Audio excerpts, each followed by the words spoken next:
जय हिंद दोस्तों, welcome to the सरकारी job Bhabha atomic research centre bark work assistant की हमारी चौथी क्लास है। इससे पहले 3 क्लास को हम डिस्कस कर चुके थे, जिसमें कि आपके साइंस के क्वेश्चन थे। जो भी लोग चैनल से नए जुड़े हैं, वह पिछली क्लास को जरूर से वॉच कर लीजिएगा। प्लेलिस्ट चैनल पर बनी हुई है और आपको डिस्क्रिप्शन बॉक्स में भी इसकी लिंक मिल जाएगी।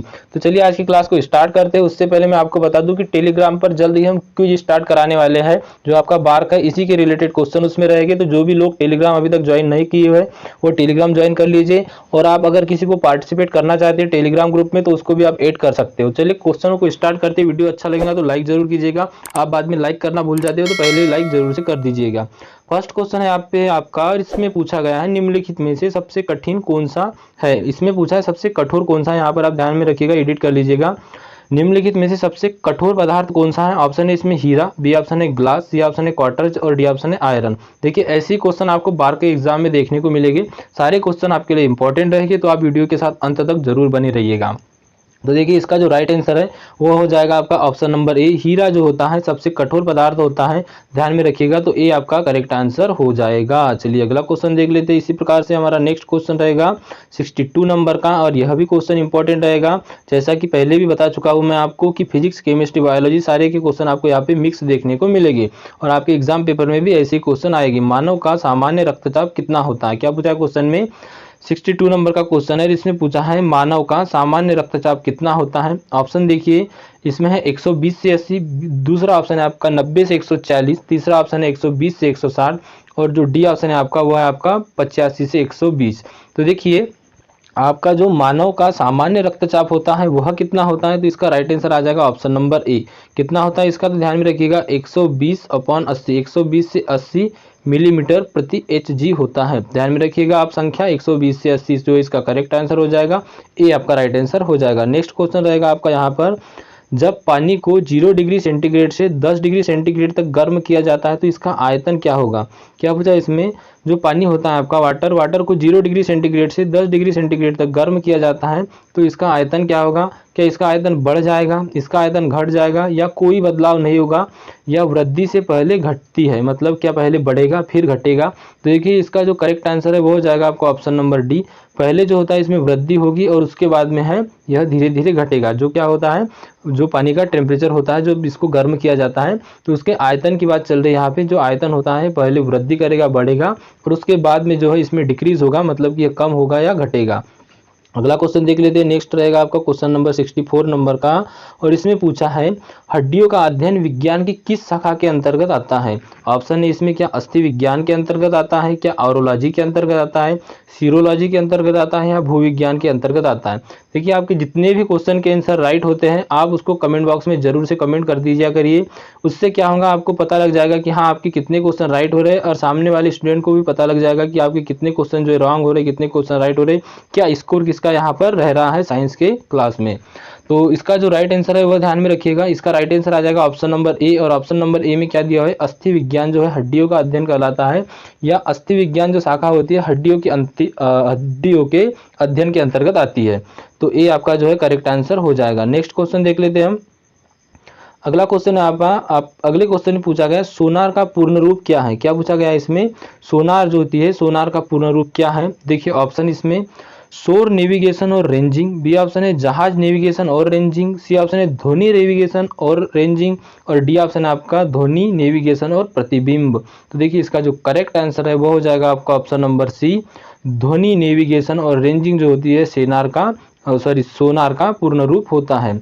अगला क्वेश्चन देख लेते हैं हम। क्वेश्चन नेक्स्ट रहेगा आपका 66 नंबर का, और इसमें पूछा गया है 5 से 30% एसिटिलिक एसिड वाले तरल को क्या कहा जाता है। जो देखिए आपका एसिटिक अम्ल होता है, इसमें जो 5 से 30% होता है इसको क्या कहा जाता है। ऑप्शन इसमें लाइमा दिया है, बोरिक एसिड दिया है, डेटॉल दिया है, या सिरका दिया है। तो देखिए इसका जो करेक्ट आंसर है वह सिरका ही हो जाएगा। जो आपका सिरका होता है, सिरका में अगर एसिटिक एसिड की मात्रा पूछी जाए तो वह लगभग 30% या 30% से कम होती है। तो डी आपका करेक्ट आंसर बन जाएगा। नेक्स्ट क्वेश्चन है यहाँ पे, और नेक्स्ट क्वेश्चन में आपसे पूछा गया है NaCO निम्नलिखित में से निपटने वाला एक संगठक है। जो एक संगठन है, और यह इसका नाम दिया है NaCO। यह कौन है, क्या कैंसर से निपटने वाला है, बाल स्वास्थ्य देखभाल से निपटने वाला संगठन है, एड्स से निपटने वाला संगठन है, उपरोक्त में से कोई नहीं। तो देखिए इसका जो करेक्ट आंसर है वह बन जाएगा आपका option number C. Option number C में दिया है एड्स, और एड्स से निपटने वाले संगठन ही आपका NaCO, या नाको जो संगठन है यह एड्स से निपटने वाला संगठन है। नेक्स्ट क्वेश्चन है आपका यहाँ पर, आग बुझाने के लिए निम्नलिखित में से किस गैस का उपयोग किया जाता है। क्या पूछा इसमें, आग बुझाने के लिए निम्नलिखित में से किस गैस का उपयोग किया जाता है। जो आपका फायर एक्सटिंग्विशर होता है उसमें भी एक गैस होती है, आपने अधिकतर सुना होगा। ऑप्शन डिस्कस कर लेते हैं। फर्स्ट ऑप्शन है आपका सल्फर डाइऑक्साइड, बी ऑप्शन है आपका कार्बन डाइऑक्साइड, सी ऑप्शन है आपका हाइड्रोजन क्लोराइड और डी ऑप्शन है आपका कार्बन मोनोऑक्साइड। तो देखिए इसका जो करेक्ट आंसर है वह हो जाएगा आपका कार्बन डाइऑक्साइड या CO2। CO2 जो होती है आग बुझाने के लिए यूज़ की जाती है।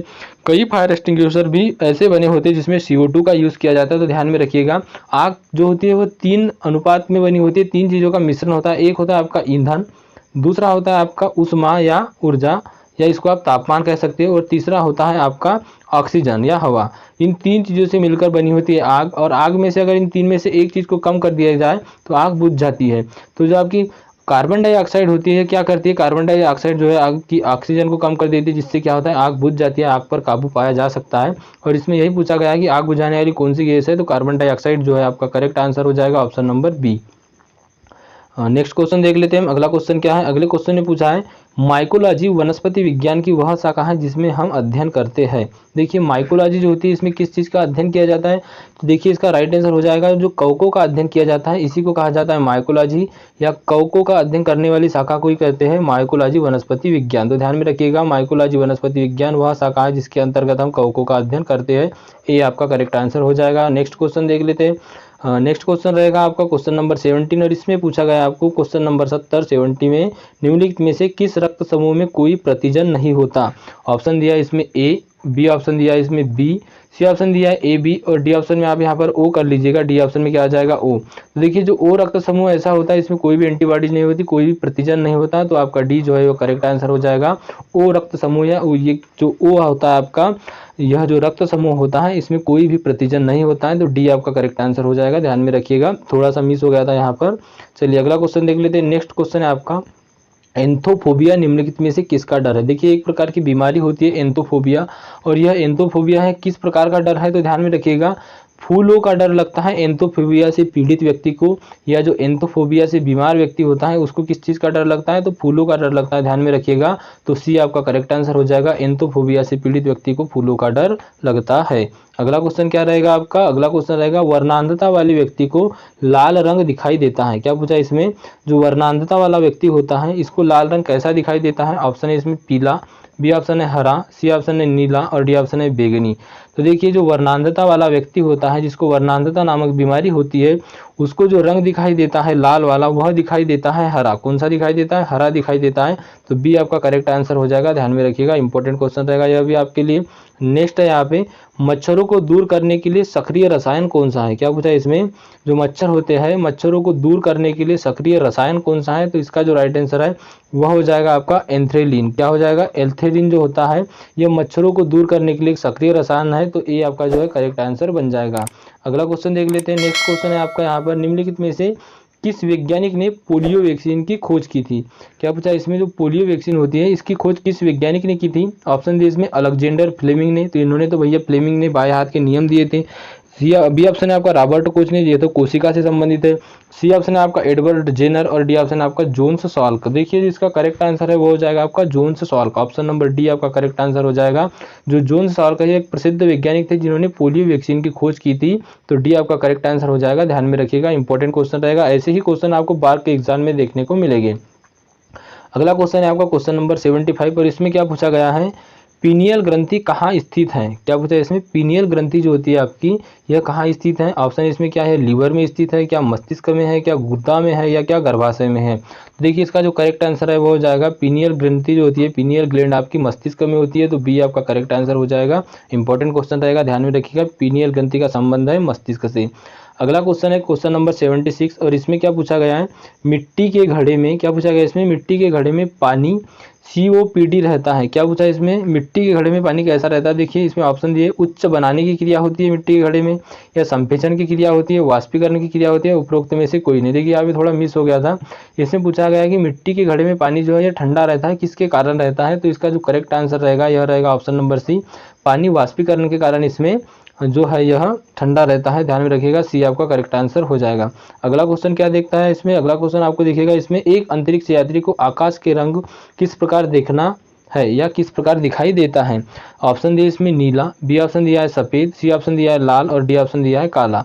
तो देखिए एक अंतरिक्ष यात्री जो होता है इसको आकाश का रंग हमेशा काला दिखाई देता है। और क्यों दिखाई देता है, तो प्रकाश के प्रकिरणन के कारण दिखाई देता है। किसके कारण, प्रकाश के प्रकिरणन के कारण दिखाई देता है आकाश का रंग काला। तो ध्यान में रखिएगा डी आपका करेक्ट आंसर हो जाएगा, एक अंतरिक्ष यात्री को आकाश का रंग काला दिखाई देता है। चलिए नेक्स्ट क्वेश्चन डिस्कस कर लेते हैं।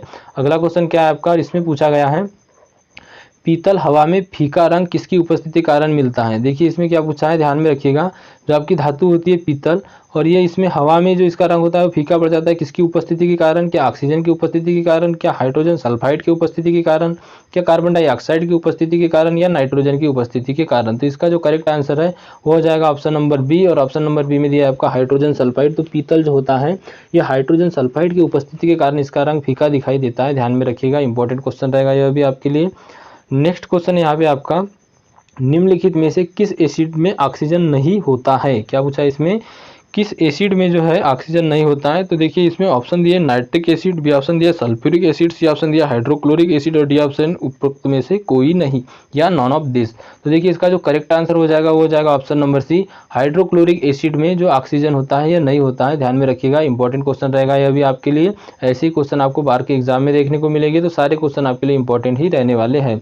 अगला क्वेश्चन है यहाँ पे क्वेश्चन नंबर 18, और इसमें क्या पूछा गया है, 80 नंबर का प्रश्न कहता है हाइड्रोपोनिक्स क्या है। क्या पूछा गया है इसमें, हाइड्रोपोनिक्स क्या है। ऑप्शन है इसमें मृदा संवर्धन के बिना पौधे उगाना, क्या यह हाइड्रोपोनिक्स है, या ग्राफिक्स प्लांट बनाना यह हाइड्रोपोनिक्स है, या सब्जियों का अध्ययन हाइड्रोपोनिक्स कहलाता है, या मृदा संरक्षण हाइड्रोपोनिक्स है। तो देखिए हाइड्रोपोनिक्स क्या है, जो पौधे होते हैं यह मृदा के संवर्धन के बिना ही उगे, या मृदा संवर्धन के बिना पौधों को उगाना यह हाइड्रोपोनिक्स कहलाता है। तो ए आपका करेक्ट आंसर हो जाएगा, ध्यान में रखिएगा।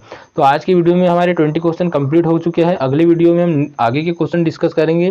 तो मिलते हैं अगली वीडियो में, तब तक के लिए thank you and bye bye. एक लाइक आप जरूर करके जाइएगा, और साथ ही साथ टेलीग्राम ग्रुप जरूर से ज्वाइन कर लीजिएगा, क्योंकि वहाँ पर जल्दी स्टार्ट की जाएंगी। तो जो लोग चैनल से नए जुड़े सब्सक्राइब करके बेल आइकन को ऑन कर दीजिएगा, और साथ ही साथ वीडियो को लाइक जरूर से कीजिएगा। मिलते हैं अगली वीडियो में, तब तक के लिए thank you and bye bye.